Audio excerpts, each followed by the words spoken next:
territorial de l'aménagement des territoires, Monsieur le directeur général de la construction et de l'habitat, Monsieur le préfet de Rufisque, Monsieur le représentant du ministère de l'Agriculture, de la Souveraineté alimentaire et de l'Élevage, Monsieur le représentant du ministère de l'Industrie et du Commerce, Mesdames, Messieurs, chers promoteurs, chers partenaires, c'est avec un immense plaisir que je me tiens devant vous aujourd'hui pour vous parler de Medina Evans. Medina Evans International est une société spécialisée dans l'événementiel. Elle est détentrice de 2 licences internationales d'entrepreneurs de spectacle en partenariat avec sa maison mère, Thiosan Productions. Basée à Dakar et active dans l'univers culturel depuis 1998, lance une initiative stratégique de portée internationale, le Salon international de l'investissement de la diaspora africaine. Cet événement d'envergure se tiendra les 26, 27 et 28 septembre 2025 à Satigny, à Genève, dans le canton de la localité, sous l'égide du ministère de l'Urbanisme, des collectivités territoriales et de l'aménagement du territoire du Sénégal. Pensé comme une plateforme multidimensionnelle, le salon mettra l'accent sur 4 secteurs clés: l'habitat, la construction, l'agriculture et l'industrie. Ce salon vise à mobiliser les investisseurs issus de la diaspora africaine, ainsi que le secteur privé européen, autour des projets structurants et porteurs de transformation durable. Créer des passerelles concrètes entre les porteurs de projets sénégalais, les institutions publiques et les partenaires techniques. Encourager la co-construction de solutions innovantes dans le domaine de l'urbanisme, de l'agriculture intelligente et de l'industrialisation locale et bien sûr de l'économie circulaire. Favoriser un dialogue prospectif sur une croissance inclusive, durable et culturellement ancrée, porter des investissements éthiques et responsables. S'inscrivant pleinement dans l'esprit de la vision Sénégal 2050, cette initiative ambitionne de contribuer à l'émergence d'un Sénégal souverain, prospère et solidaire, où la diaspora est reconnue comme un acteur central du changement. Au-delà des enjeux économiques, le Salon veut également mettre en lumière le rôle stratégique de la culture et des industries culturelles et créatives dans la dynamique de développement. En favorisant l'expertise culturelle, artistique et entrepreneuriale des diasporas africaines comme levier de rayonnement et d'influence internationale. Promouvant la coopération sud-sud dans les domaines de la création, du patrimoine, du numérique culturel et de l'architecture ou encore du design urbain. En intégrant des aspirations de la jeunesse africaine, actrice clé de l'innovation dans les réflexions sur les villes durables, les territoires intelligentes et les infrastructures culturelles de demain.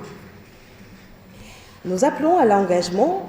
les secteurs et les acteurs économiques, culturels et institutionnels, la diaspora africaine, ainsi que tous les partenaires engagés pour l'Afrique à faire de ce salon un espace stratégique de convergence entre ambition locale et expertise internationale. Un moteur d'impulsion pour le développement endogène fondé sur l'impulsion et la fierté identitaire, la créativité locale et la solidarité transnationale. Une étape majeure dans la construction collective d'un avenir africain résilient, inclusif et culturellement souverain. Alors, un petit aperçu de Thiosan Productions. Thiosan Productions a une décennie d'engagement culturel international. Fondée par M. Garmi Fall, Thiosan Productions s'impose comme un acteur majeur de la valorisation de la culture sénégalaise à travers des séries d'événements marquants organisés entre l'Europe, le Canada et le Sénégal. En 2015, par exemple, une tournée européenne a regroupé le groupe Bidéo Boubès, aussi quelques artistes comme Abdou Aziz Niane, M. Ibrahima Mbaye Sopé et Garmi Fall lui-même pour des spectacles de renom, une tournée canadienne de la comédie musicale Maï la Misérable, donc qui se sont produits sur le plan international. En 2016, une co-organisation du Forum économique et culturel de la diaspora à Brescia, en Italie, les 9 et 10 septembre, en partenariat avec l'Association des Sénégalais de Brescia, Duplo Club et la FES. En 2017, Un méga concert à Fatick avec Wally Ballago Seck, en partenariat avec le FONGIP et le ministère des Sports. Une soirée sénégalaise à Montréal, c'était en octobre, avec un défilé de mode et un concert de Viviane Chidid Ndour et de Ilam. Un week-end organisé en mémoire de la femme africaine, valorisant l'artisanat, la musique et la haute couture féminine avec Kinela Mambamba et Fatou Linsa Barry. En 2018, le grand bal de l'indépendance, c'était le 7 avril à Montréal avec Wally Ballago Seck, Ilam, le groupe Soleil Levant et des lutteurs de renommée. Le concert spécial Korité le 15 juin au Théâtre National avec le groupe légendaire Khalam 2. Une tournée de Mr. P du groupe P-Square au Canada, Olympia de Montréal, le 13 septembre Randolph Théâtre de Toronto, le 14 septembre Kiza Club, le 15 septembre avec Arlo Brick Paradise. Le concert de Bobby Valentino et Arlo Brick le 20 septembre à Montréal, Galsen Live Festival le 30 novembre à Dakar, rendant hommage à Youssou N'Dour et célébrant la diversité musicale ouest-africaine. En 2019,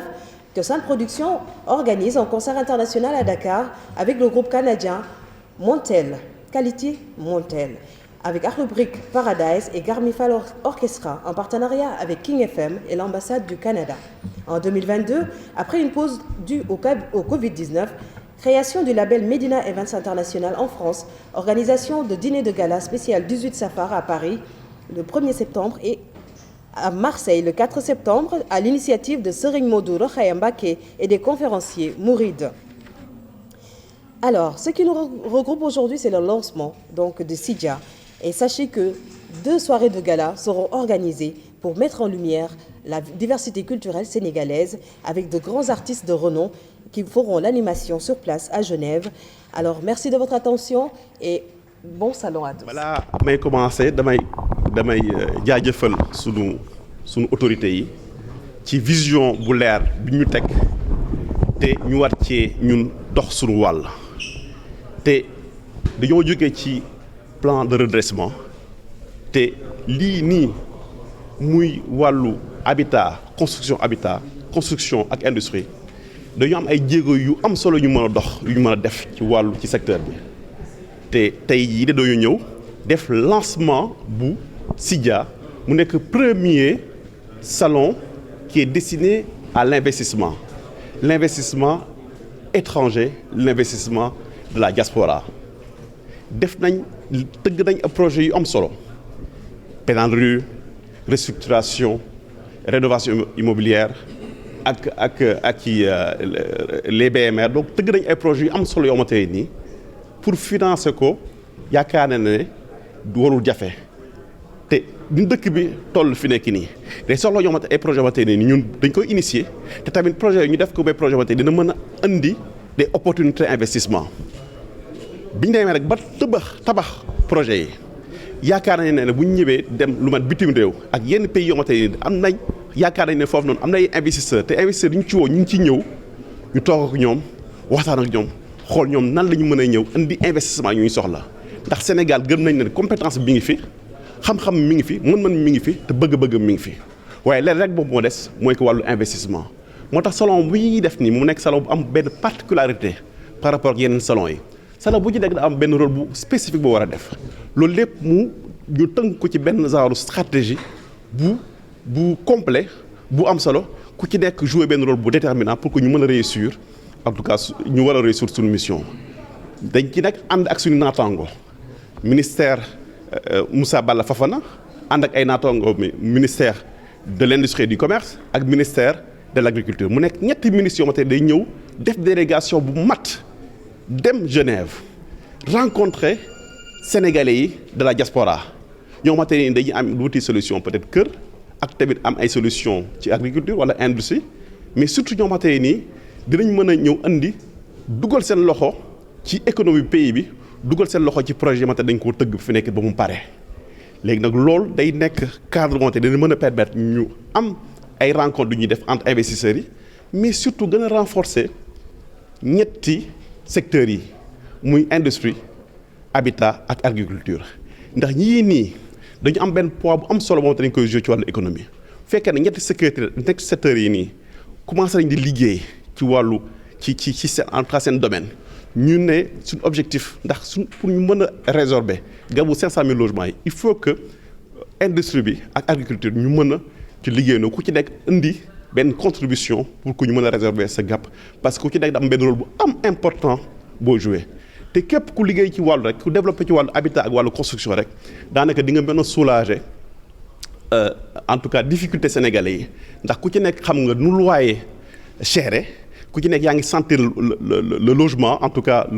la cherté du logement te mi ngi représente plus de 50% en fait des revenus léegi bu fekkee ne loolu lépp tënk nañ ci wàllu politique bi ñu ne ñii dañuy àndandoo demandoo amunoo benn bëgg-bëgg ngir rek pour wuti ay ressources financières pour que projet yi nga xamante ne ku ci nekk tëgg nga ko ci sa ministère buñ ko defee danañ am ay jéego yu am solo yoo xamante ne dañ ko mën a réussir ci suñu mission ku ci nekk daanaka ci sa domaine mais tamit ci domaine boo xamante ne ñun ñëpp dañ ko bokk mu nekk problème mooy question construction ak habitat ndax mënoo wax habitat te waxoo industrialisation mënoo wax habitat te waroo wax agriculture am na yeneen ministère sax mais ñett yi nii dañoo lëkkaloo wante nii lépp ñu def rek mën nañ ci dañ ko mën a déggoo te buñ ci déggoo war di ci liggéey rek Sénégal rek ñoo ci am ndam ñu nit am ci ndam suñu jafe-jafe ak suñu bëgg-bëgg ñu mën koo saafara yàlla defal ñu jàmm Sénégal mu nekk pays dëkk bu naat te lépp lu ñu bëgg rek ci ay projet yàlla saxal ko yàlla defal ko ci nu mu bare. waaw moo naa doon wax sànq rek xam nga tey jii nii dañoo war a alléger poids wu budget ndax budget Sénégal tey jii nii mënul satisfaire ñëpp mais am na yenn secteurs yoo xamante ne nii bu ñu xalaatee am benn ingénieurs yi technique mën nañ tëgg projet xamante ne nii dina mën a attirer ay investisseurs ndax mënuñoo tëgg projet ne rek dañuy xaar fi nekk nii ba état pare ñu war cee jublu loolu la ñu war a arrêté fi nekk nii dañoo ne am nañ ay projet xamante ne xam nañ ne am na potentiel d'investissement bu ñëwee nag jël suñu projet ci gën a taxaw yu ci gën a aboutir ñun ko dañuy àndandoo duñ ci yenn dañuy àndandoo nekk benn bloc industrie commerce ñëw agriculture ñëw habitat ñëw ñu nag ñu toog xool nan la ñu mën a nekk benn bloc demandoo ensemble dem à la quête des investisseurs dinañu mën a permettre ñun projet yi ñuy tëgg ñu mën leen financer te duñ ci xaar kenn te au contraire fii état bi nga xamante dafa soxla dafa war a dépenser xaalis ñun ñu am benn autonomie financière dinañ ko mën a dimbali état bi mën a tamit continuer dans sa mission ñu mën a réussir dans sa mission c'est-à-dire que loolu daal moom mooy nekk principal jàngat bi mooy que waruñoo toogati xaar rek il faut que ku ci nekk rek fa nga nekk rek wuti solution pérenne durable pour que wàllum bëggum kër ak wàllum tabax ñu am ay solution yu dëgër ay solution yu wóor yoo xamante ne nii mën na cee sukkandiku pour tabax suñu gab bi nga xamante ne mën nañ ko xayma ci 500 000 demandes de logement loolu daal moom moo nekkoon objectif principal te yaakaar na ne am nañ ci yaakaar daal ne bu ñu demee toogee ndax Sénégal nekk na dëkk bu neex a jaay nekk na dëkk boo xamante dafa am jàmm ak salaam te am ay projet avec ressources bu ñu ci toogee xool ñan ñoo am en tout cas prédisposition yi pour ñu accompagner parce que doo ko duñ rek di xaar nit ñi di ñëw di indi projet dañuy dem di être à la quête